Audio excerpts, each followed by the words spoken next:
And here's a live look tonight at Hartsfield-Jackson International Airport, where the shutdown continues to cause chaos. Today, we have seen more than 630 flights canceled and more than 200 delayed. And many of those cancellations are from the FAA's mandate requiring airlines to cut 10% of flights by Friday because of a shortage of those air traffic controllers. Well, U.S. Transportation Secretary Sean Duffy says Saturday in Atlanta, just 4 out of 22 scheduled controllers actually showed up for work.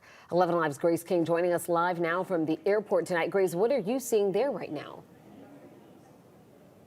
Well, most of the airlines are trying to schedule and rebook passengers several days out to avoid kind of headaches here. So while you might see the delays and cancellations piling up on these departure boards, you're not really seeing a ton of stranded passengers. That could, of course, get worse as these cancellations are forced to rise throughout the week. The world's busiest airport is running a bit slower these days. The experience has been challenging.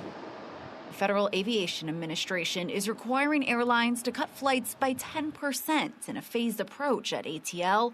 And U.S. Transportation Secretary Sean Duffy told CNN Sunday morning those cuts could continue into the holiday rush. The 2 weeks before Thanksgiving, you're going to see air travel be reduced to a trickle. But flying isn't the only way to get around. Take D.C., for example. Congresswoman Marjorie Taylor Greene says she took the Amtrak train from Washington to Georgia over the weekend due to flight delays and cancellations. That 14-hour journey departs nightly. You can also take a bus or rent a car. All of those last-minute options cost about $150 to $200. Our family traveled from Washington, D.C. to Atlanta, as we do regularly, and half of us drove and I flew separately.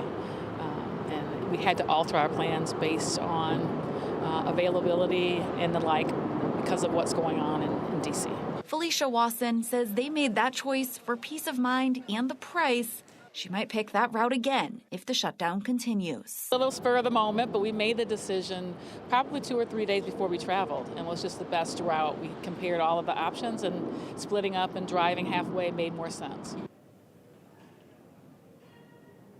And for context, Delta says it's rebooked 80% of its passengers within 7 hours of their original departure.